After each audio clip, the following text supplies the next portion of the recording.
Zach from Dividend Data is one of the best dividend investing YouTube channels out right now. He and his videos were a really big part of the reason that I got so into dividend investing and really opened my eyes to see how dividend investing can really create giant wealth over a long period of time. But is Zach's portfolio really as good as his videos are? Well, we're going to find that out today. And before the video starts, make sure you guys check out Zach's website, dividenddata.com.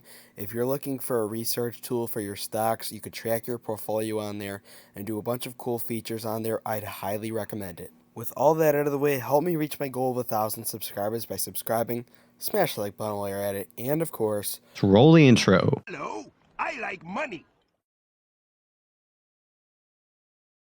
Hey, you. If you're a subscriber of this channel and want me to go over your portfolio, make sure to join the Discord and the link in the description, and I will happily go over your portfolio sometime. Now, let's get on to Zach's portfolio. If you guys are new to this style of video, I go over the portfolio first. I try and go over any reasoning of the positions, whether I approve of the positions, any work that I think could be done on the portfolio, just my overall thoughts on it, and I can already tell this will be a good one. Right now, Zach's portfolio is at around $105,000. Very solid considering he's still in his 20s. He's up about 14% in gains, which is actually really solid considering all the bear market. And a lot of the stocks he owns have not been up recently. So that's very impressive. I think he started investing around 2020, same time as I did. So very solid there, still in the green. His largest position is Microsoft. He owns roughly $22,000 worth of Microsoft.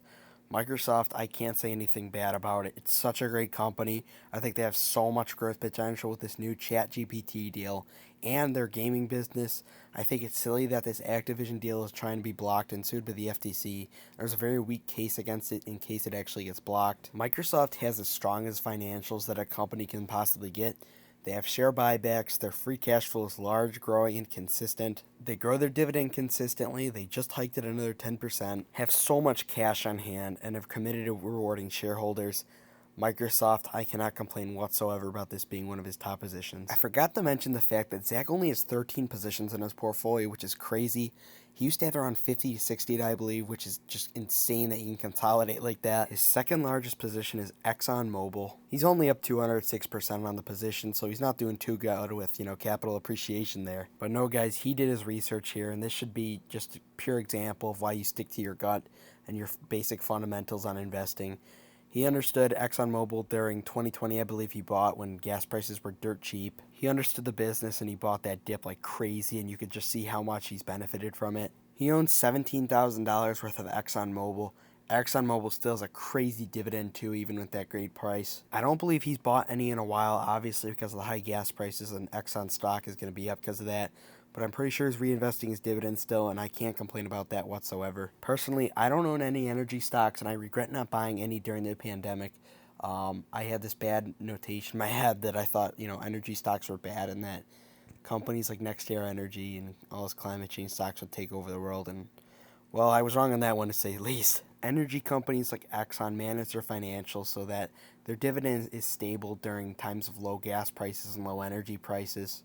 Overall, that's a great buy, and I definitely look to buy some energy stocks when eventually their prices come down in the future. I approve of that position for sure. Next up, he's got Altria Group. He owns $13,650 worth of Altria. Here's where I get a bit squirmish. I like Altria as a company, I own it myself, but I just don't know if I'd have it that high in portfolio weighting. Don't get me wrong, I like my Altria, but I don't know if I would have it as his third highest weighting position. I'm not Zach, but if this were my portfolio personally, I would sell off a little bit of this Altria at a solid gain. Right now he's up about 12% on the investment. You're going to be getting a solid gain out of that. I'd sell a little bit of that. Just trim it a bit. You don't even need to sell a whole ton. I would maybe have it be your 6th to 10th ranked position in portfolio weighting. I just say this because there's a little bit of risk that's involved with Altria, where you may not be getting that risk with like Apple or Kroger or some of the other stocks that are lower on the list. Also, like me, Zach is young and he's been focusing a lot on dividend growth along with me as well recently. So Altria, they're growing their dividend, and it's still a sustainable dividend. Don't get me wrong whatsoever. But maybe if you were to have like Visa or Kroger or one of those higher growing dividend stocks maybe up there over the long term, you could see a little bit more, returns. I'm absolutely not against Altria whatsoever as a company. I own it myself. But if I were him, I maybe would consider trimming it a bit and putting it into a higher growth or dividend growth opportunity. Next, he's got his biggest loser, which is Disney. Disney is also one of my biggest losers as well.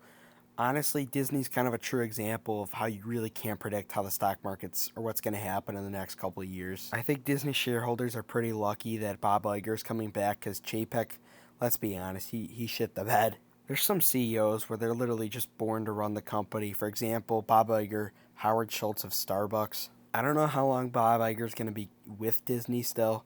I'm hoping that he can get them out of this hole. Right now, Zach owns about $10,000 worth of Disney. Obviously, he's down a lot on that investment, so I'm not going to bash him for being too high in his portfolio weighting. It's still a great company long term, in my opinion. And I think right now, if Disney stock was like flat or up, he'd probably sell it and have it be one of his lesser weighted positions. Obviously, it would be kind of foolish if he did sell it right now because he'd be selling at a huge loss. I do think over the long term, though, Disney will come back and rebound from this like all-time low. Hopefully, Disney can get back positive in the free cash flow and also get back to paying that dividend sooner than later. I personally like what they're doing with Star Wars right now, and the Obi-Wan Kenobi series I thought was just tremendous. I'd be lying though if I said I wasn't a little upset at some of the things Disney was doing politically as well. It's not a good look on them, and I think what they're doing with some of the movies right now is also kind of hurting their reputation. I think Iger is also trying to kind of, reinstate that old Disney feel back into their movies and productions as well. It's a shame what happened with Disney, but I'm confident and hopeful that Iger can get them back on success for the coming future. The next stock he owns is a stock that I've been researching, which is T. Rowe Price. T. Rowe's been on a crazy dip recently. Their dividend is actually pretty impressive. They're trading at around a 4% yield right now. They have pretty solid dividend growth. From some of the research I've done, they have strong free cash flow and also do share buybacks. I've also seen that they pay special dividends, which is pretty cool. T. Rowe is a financial management company, so it's obvious that they're kind of getting hit hard right now because a lot of, growth portfolios in general are going down right now. So T. Rowe's stock is obviously going to be going down as well. This is definitely a stock that I'd be intrigued in looking more at. Zach owns almost $8,000 worth of T. Rowe Price, and I can't really complain about the position from the research that I've done so far on it. I think it's a pretty strong company with solid dividend stats as well. And who knows, maybe I'll even buy some someday. Next, he owns $7,000 worth of Intel stock. Alright, this is the one stock that I'm not 100% on here. I feel like Intel's really in a rebuilding phase, and I think with Zach's portfolio, a lot of the positions that are just strong cash generating machines. When you compare, Intel to companies like, let's say, Kroger, Visa, Microsoft, there's a big difference between them. Right now, Intel's in a really big rebuilding phase. Obviously, they're in an industry, the semiconductor industry, that's going to have a lot of money in it over the next decade and more. This is probably one of the riskier stocks in his portfolio as well. I understand the bull and the bear case right now for Intel, but I don't understand why you could have just put some of that money maybe in like Visa or something where you'd be getting a little bit, more security, I guess. I think part of Intel, the issue with me was kind of a value trap. You look at Intel's PE and you don't think it can go any possibly lower. It was undervalued at $55 when I first started buying it, and look where it's at now. Intel's also got all sorts of competition right now with Nvidia and much more. Obviously, if you're going to be buying Intel stock, you're going to be in it for the long haul. Right now, their dividend's okay, but I don't see them growing it or doing share buybacks anytime soon with all these capital expenditures they're doing. They had to lay off a lot of employees recently, so it's just a stock I'm kind of staying halt on right now. I would have sold it if it's at a higher price, and I'd probably just put the money elsewhere. To each their own. I do think there's a high risk, high reward with Intel, though. And if the bear case happens, Pat Gelsinger, I do think he's a pretty good CEO. He's pretty honest. He's blunt. I think there is a bull case long term that they could win back possibly Apple's business. They could grow more in other market sectors. It's definitely a stock to keep your eye on. Next, he's got Apple stock. He owns $6,542 worth of Apple. With a company like Apple, I'm kind of surprised that it's not higher in his portfolio value with how strong they are financially. I would personally like to see Apple grow their dividend a little more, but obviously they're making huge capital expenditures right now. They're coming out with a new VR headset in 2023 apparently, and I'm sure they're doing all sorts of research and stuff to find new products for the future, because that's how their business is going to stay alive. I'm confident they'll be able to, keep innovating. Definitely an amazing stock, and that's definitely an approval for me. Next, he owns $4,760 worth of Texas Instruments. This has been a stock that I've been researching lately as well.